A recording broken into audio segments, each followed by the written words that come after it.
Mark, I'm going to make you the presenter right now. Perfect. Look And forward welcome, to Mark. hearing your voice, and you do have a screen share option. I never received slides, or I would have shown them for you, but looking forward to speaking to you, Mark. All right, can you guys hear me? Can hear Yes. you loud and clear, And Mark. welcome. All right. So, Mark, great to have you here in F.A.C.E. I want to thank you very much for taking time out of your day to hang out with us and talk to us about your thesis. I thought it was a great presentation that you did on CNBC, talking about your constructive views on emerging markets. I think even that day you were talking about some Brazilian stocks which were under severe dramatic pressure, may have been Petrobras. So in light of that, what's your reaction to Goldman Sachs' buying Venezuelan bonds at default risk prices, already pricing in a full default, billions of dollars at 31 cents? What do you think?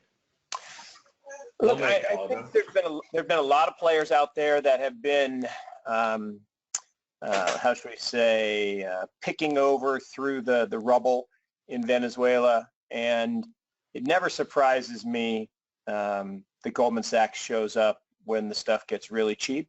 So I know they're taking a lot of grief for it in the media, but I love, one of my favorite lines is what Howard Marks says, that there's no investment bad enough you can't make okay with a low enough price.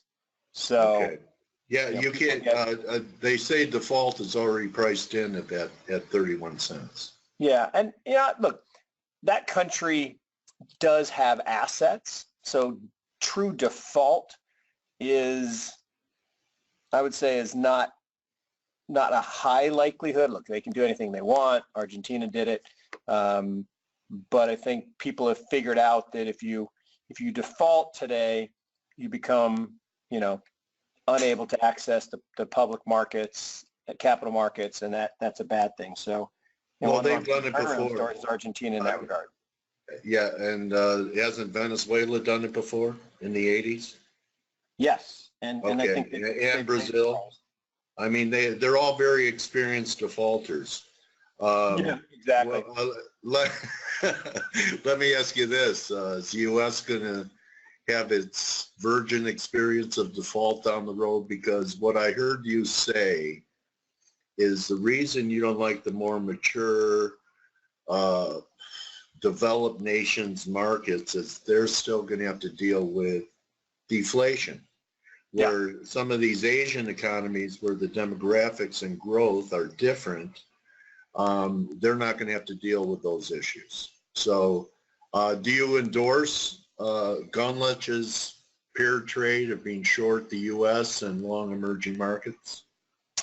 Look, I do. I definitely do. The one challenge of it is the short term, right?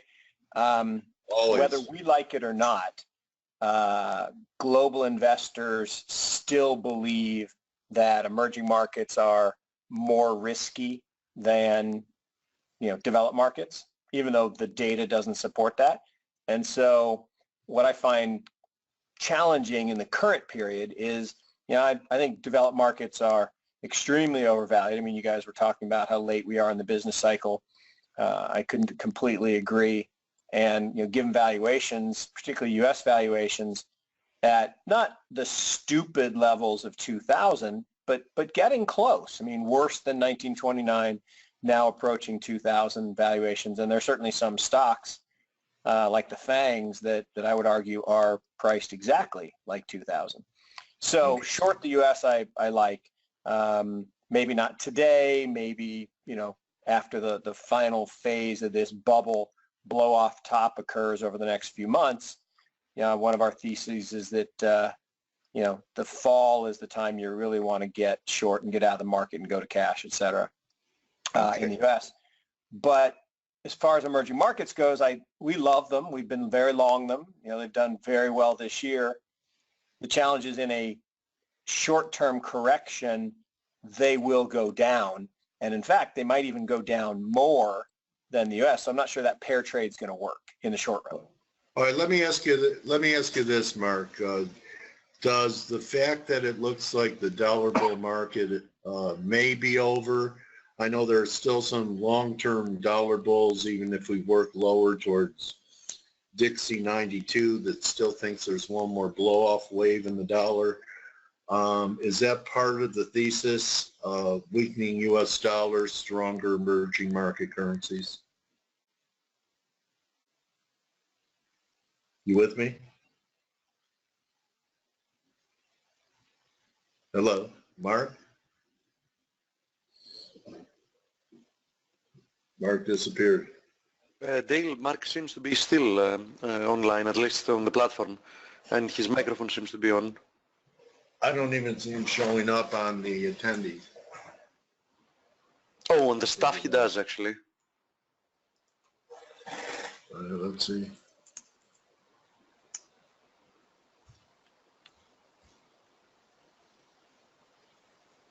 No, I don't have him under attendees. Mark Yusko.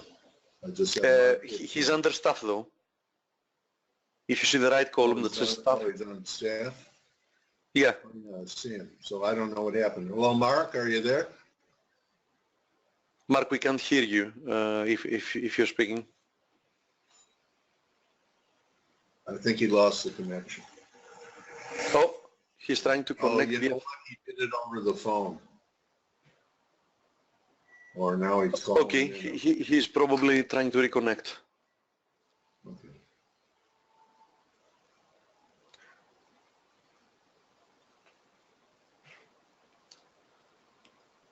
Okay. So what was Mark was saying? Here he is. Hear me? Okay. Yeah, you're back, Mark. Are you doing this by phone? I'm not quite sure what happened. I apologize, guys. That's okay. You know, we have to adjust all the time, right? So are you doing this by phone? So if you were doing it on your workstation. I was on the computer, and the tech guys were doing something to try to get my screen to share, but then I just vanished. Okay. So, all right. So we'll conclude this interview without the screens. I was asking you if you believe the dollar has peaked. I know a lot of long-term bulls hold out hopes, even if we continue lower in the dollar for a while longer, there's still going to be a blow-off wave to the upside in dollars, predicated upon most debt is denominated in dollars, and it's going to generate huge demand to service that debt in dollars. Are you a dollar bear? Oh, no, I've been one of the lone wolf voices on being bearish on the dollar for a while. Okay. Took a lot of heat last year. We came out with our King Dollar Dethroned thesis in January of 16, and then we came out with the King Dollar last stand this past January. And did you send those off to? Did you send those off to Larry Kudlow with a box of Kleenex? Since he coined the term. Oh, really? All right. Oh, well, yeah, King Dollar. That's Larry Kudlow's.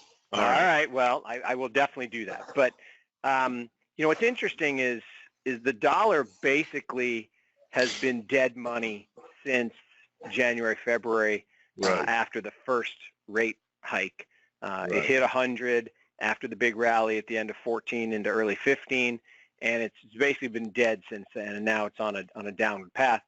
And that's normal, right? When the Fed raises rates, historically, that's not dollar positive, it's dollar negative. The dollar tends to rally before the Fed hikes and then falls afterwards. But look, there are some really smart guys out there that believe that this whole, dollar imbalance, and you mentioned the dollar denominated debt problem, right. is going to be a big deal, and there's going to be this rush for dollars. I actually don't see it. I see it going the other way. I think, the fall in the number of petrodollars, the fact that the U.S. is now exporting oil, that our production is rising rapidly, is reducing the demand for petrodollars around the world. I think the Chinese have been moving to do more transactions globally denominated in renminbi as opposed to converting to dollars first, as they become a world reserve currency. I think long term they'd like to be the world reserve currency, but that's a long way off. So I just think the dollar is going to be structurally weak, and I think it actually has been structurally weak since they closed the gold window in early 70s, and we've had kind of 3 cyclical peaks, but the downward trend secularly has been down, and I think it's You're going to right. continue down. And this was a pretty weak rally from 70 to 104. One of the weakest. Absolutely. One Yeah, of the weakest. it was the weakest for sure, and and we've made a series of descending highs over that 40-year period, and they've been weaker and weaker each time. But look, the developed markets are in a race to the bottom. They only have one way out of what I call the killer Ds. They have bad demographics. Too many people turn 65 every day. They got bad debt. They got too much debt. And then they've got horrible risk of deflation as opposed to inflation. So you put those 3 things together, the only way out is to devalue your currency. And that's what the Japanese are doing. It's what the Europeans are going to do. It's what the Americans have to do. And that means emerging market currencies should strengthen, which means positive for them. Mark, it's Steve Bulgaridis, if you can hear me. The 30 you talked about, the deflation, is the result of bad demographics mostly, correct? Yes. Yeah, absolutely. And it's the result of the fact that as people age, they are not as productive, and that doesn't mean they're not good people. They are, but they're just not as productive. Yeah, they don't spend as much. They tend to save more. And now you've got the added challenge of, life expectancy rising. So people are going to have to spread out limited dollars over a longer period of time, which I think is going to be incredibly deflationary. And then on top of that, you've got the deflation being exported from countries like China, where they have excess labor. Look at capacity utilization all over the world. It's just in the dumps and not getting better. We have excess capacity of everything. And I think it's only going to get worse with robotics and AI. And it doesn't mean there won't be great innovation and great wealth creation and great opportunities, but from the traditional manufacturing strongholds around the world, I think those are going to deflate for many, many years. Since you mentioned of China, doesn't it worry you a lot that China's hidden and obvious, the combination of problems might actually cause the emerging market thesis to implode? There are a lot of people that believe China's going to have a hard landing and that's going to have contagion effect. I'm actually not there. I kind of look at China very differently. To me, China is much more of a developed market than an emerging market. It's the second largest stock market in the world, and there's no inclusion of their local local RMB shares in the MSCI World Indices. That's going to happen at some point. Think about that. I mean, it's the second largest stock market in the world, and most managers globally don't own any local shares. So that's going to change, and that's going to be, positive demand for their securities and for their businesses. And you look at their demographics, it's much more like a developed market than an emerging market because of the one-child policy. Because of the one-child policy all those years. Yep. So when I talk about developing markets, I'm really talking more about places like India, Pakistan, all over Eurasia. How about the Philippines, and what would be your favorite currencies to own against the dollar decline? I really like all of the Asian currencies. I know people hate Asia, and I know people fear the renminbi deval, and they think the Hong Kong dollar is going to bust. The peg. There are a lot of people on again, a lot of smart people on the short side of all of those currencies.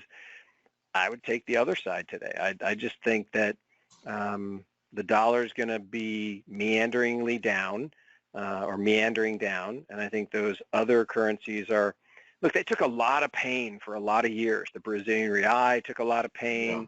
The Korean won took a lot of pain. The ringgit took a lot of pain. But now, if you look, the rupee took a lot of pain in India. But if you look around those countries, they have strong leaders. To me, that's the big difference between, countries that I like and countries that I don't like, is leadership. when you have bad leaders at the top, it's really tough for markets to do well. Now, you can take care of it like Brazil. Would that include the Philippines with their leader? Yeah, no, the Philippines is less interesting to me. I like Indonesia much better. I like Malaysia much better. The Philippines guy is he's crazy. Bad, but crazy, yeah. He's crazy. Yeah, there's no question. How about the North Korean currency? Yeah, I'm not a big fan of North Korea on many levels. Although, look, I think what I find curious is I went to a presentation before the election, and this guy was a insider. He was like the Assistant Secretary of Defense. There's probably more than one of those, but he was one of the Assistant Secretary of Defense. And he was giving this speech, and he was talking about how over the next 12 to 24 months, the big risks were going to be in the South China Sea and the islands in the South China Sea and North Korea. And everybody in the audience is like, what are you talking about, North Korea? North Korea is a non-issue. There's just nothing there. And now here we are talking about North Korea every single day. And it's really interesting. And if you think about, governments and what they do, in my mind, to kind of get out of difficult times, is they tend to agitate and in some cases even attack. And so if you go back and look at Afghanistan, Afghanistan's been occupied either by the U.S. or Russia for 4 or 5 decades. Yes. You just take turns. And it's really good for your economy if you drop a lot of bombs in the desert. So if you look at Russia, they were having a big recession. What'd they do when oil prices fell? They started dropping bombs in the desert in Syria, and suddenly they were out of recession. So I think it's interesting that we're saber rattling and dropping big bombs in Afghanistan again, even though supposedly we pulled out, as a show of strength against North Korea. So I don't know. It all seems very strange to me that there's like a dance card of global altercations that's filled out before they start. I know this might be outside of your wheelhouse, but what do you think it means with this mania that we're having in crypto now, Mark? Look, I think it means that people are nervous. People are looking for stores of value, and gold and silver and other precious metals have been that. Gold has been a store of value for 5,500 years, and people say, it has no yield and it has no value. It's just a rock, and why would you dig up a rock and bury it in a vault? It's an archaic relic. Yeah, I mean, look, the reality is people do. A friend of mine just did an interview with the guys that run the secret gold vaults in Switzerland. And he said, if you were to witness what these people go through in terms of, the 9 separate elevators and the 9 security doors and all, you can't put more than 200 kilos on an elevator or it'll stop. The lengths they go to protect this, silly metal says that it has some value. And I think what crypto is a way for people to say, look, if you took all the gold in the world, it fills 2 Olympic-sized swimming pools, and it's really heavy and it's hard to carry around. The same value in Bitcoin fits on my iPhone. So the ability to have something so dense and so portable and so easily transferable and transactable, if that's even a word, is really compelling. And I think, someone posted a great chart earlier today on Twitter that showed how Bitcoin is tracking gold in 1980 almost perfectly. The peak at 800 and then the drop, and people say, that proves that it's bubble and it's going to. No, what it says is people are starting to accept that it is a store of value, and it's going to have these cyclical peaks and these bubble peaks. But today, gold is higher than it was 20 years ago and 40 years ago and 60 years ago and 80 years ago and 100 years ago. And look, for 5,500 years, an ounce of gold's bought a fine man's suit. Fine man's suit today costs about $1,600. Gold's pretty close to that. So I think Bitcoin. Now the challenge with cryptos is you can create them out of thin air, and so most of them will go bust. And so a lot of people are going to lose a lot of money playing the wrong one. But if there's like 400 of them. Yeah, if Bitcoin or Ethereum or whatever it is becomes accepted by a growing number of people, then it does have the chance to become a store of value. And so, I wouldn't try to trade Bitcoin, but I certainly might tuck a few in my drawer and hold them as a store of value for, 0.5%, 1% of my portfolio. Might do that. Okay, Mark, I know that your company is called Morgan Creek Capital. Is that a registered investment advisor? We are. So We're registered investment advisor, Chapel Hill, North Carolina. Okay, so you help people with their more, I would say, conservative funds, looking for growth. What are you telling your clients? I'm sure you're talking to them about getting into emerging markets. Are you having them shift out of the U.S. here? And yeah, so if you look at one of our standard, one of our standard clients, we are underweight the U.S. and in fact we're quite hedged in the U.S. So we do a lot in the hedge fund space. So we're telling people to get hedged and to resist the urge to pile into this passive indexing ETF mania that we think is going on.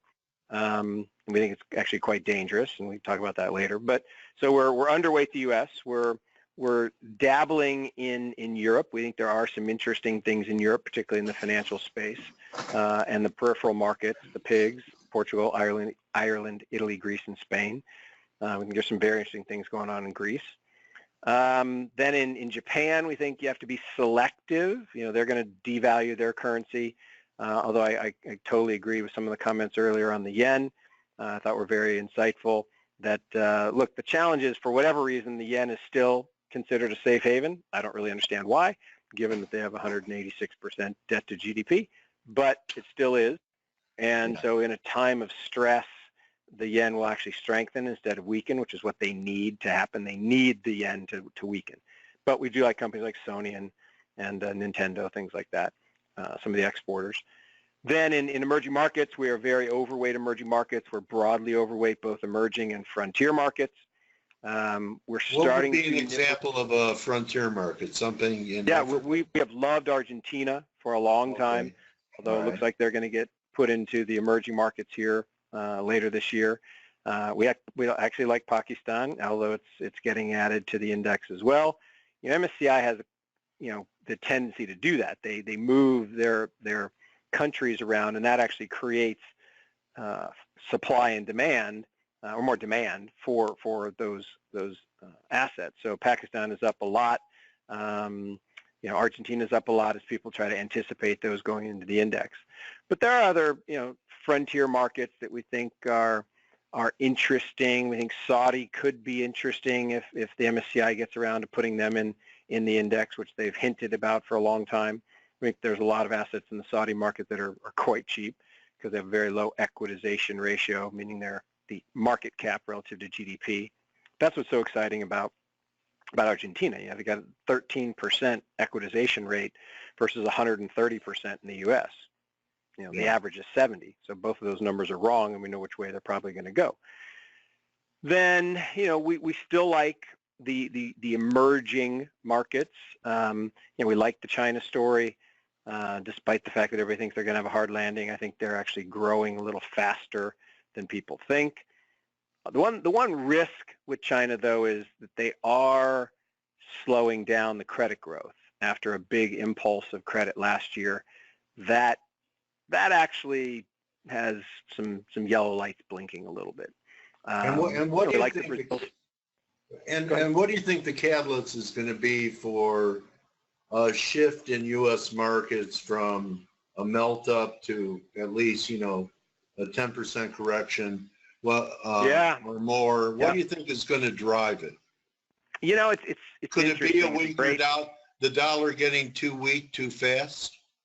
It certainly could be the dollar. It's the funny thing about these events is it's always the bullet you don't see that kills you. Always the thing you're not anticipating that causes the stress. But ultimately, I think it's going to be an asset bubble popping. So, in 2000, it was the tech bubble popping. In 2007, 2008, it was the housing bubble popping. I think this time again, it's going to be tech stocks and equity valuations popping. and that's going to feed on itself. And I think the difference, and why I think it's actually going to be a much worse downturn this time than in 2000, is the Fed doesn't have as much ammo. Well, that's a great point, really important point. The Fed doesn't have as much ammo, but to me, the most important thing is the reflexivity of ETFs. You know, ETFs are dumb, meaning they're rule-based, meaning they can't think, they have no judgment. So right now these low-vol ETFs are buying ExxonMobil. Okay, ExxonMobil is a diversified conglomerate. It's not an oil company, it's a conglomerate. They have as many businesses that lose money when oil prices go up as make money. So it's never traded for 40 years higher than 15 times earnings until the last 2 years.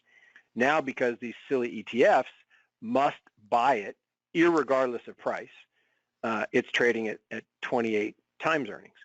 So I think it could fall in half easily, and that could cause a lot of stress. And once that starts, that virtuous reflexive cycle of people piling into ETFs because the prices are rising turns vicious. And you get an 87 type correction, and I think that actually could happen. And I wrote in my recent letter that I think we could go all the way back to the 1929 kind of unwinding, and it could get really ugly if the administration repeats the errors, which they're already talking about. They're talking about tariffs again. Smoot-Hawley were not very smart gentlemen. Now they're talking about and the Fed started retightening in 37 that took us back down until World War II. Yeah, look, I mean, we were in a recession from 30 to 37. It's a long recession, but it was a recession. It didn't turn into a depression until the Fed started to take liquidity out of the system and more banks failed. So, like what's happening now. Like what's happening now, exactly. All right, Mark, you know, what a great interview. I'm so glad I reached out to you on Twitter. And anyone that is listening live to Mark, or anyone who watches the video later, this is not a game for novices to pick overseas markets. You need the expertise of someone who's spent hours of research. If this thesis is interesting to you, I recommend you get a hold of Mark Yusko. His Twitter handle is @MarkYusko. His website is www.morgancreekcapital.com, and have an expert like Mark diversify you from, 90% of you listening to me are mainly in U.S. developed markets. If you want to have some geopolitical, economic diversification, I'm very impressed with what Mark has had to say, and I want to thank you for edifying our community today, Mark. No, thanks for having me. Talk to you guys soon. All right, Mark. Good hunting, brother.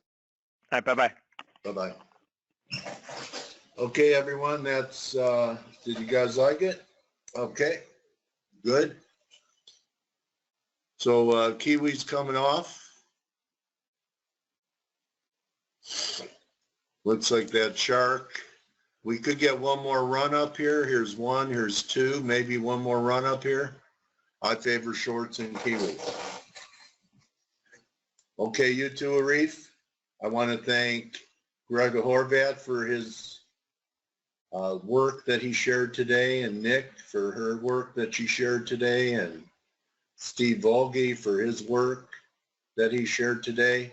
I actually have another pretty good interview came up at the last minute. I'm going to have Cody Willard with us tomorrow. A lot of you that used to watch Fox Business or Fox News probably saw Cody on the air. He has a product called Scutify, where people contribute their ideas. It's a community type of thing. So we'll see everyone tomorrow, see how some of these projections that Steve and I and Nick gave out. I did notice the S&Ps are coming off again. I told Steve today was the day. Mr. Pinkert said today was the day. Let's take a quick look here. Euro pound's coming off. We talked about this as being a possibility. Didn't quite make a third drive. And the S&Ps are off a little bit. Let's see if it could recover from here. I think this might be it. When you look at the 4 hour, You're diverging on the 1.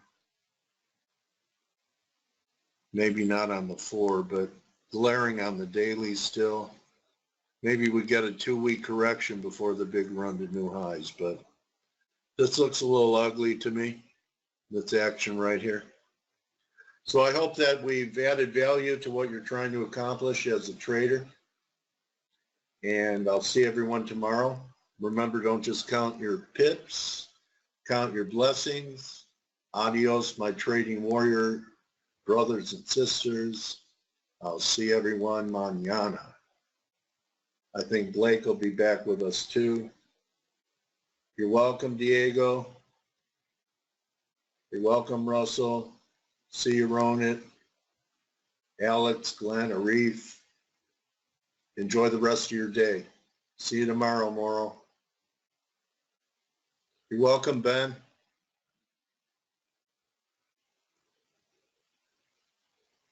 See you, Fire Pants.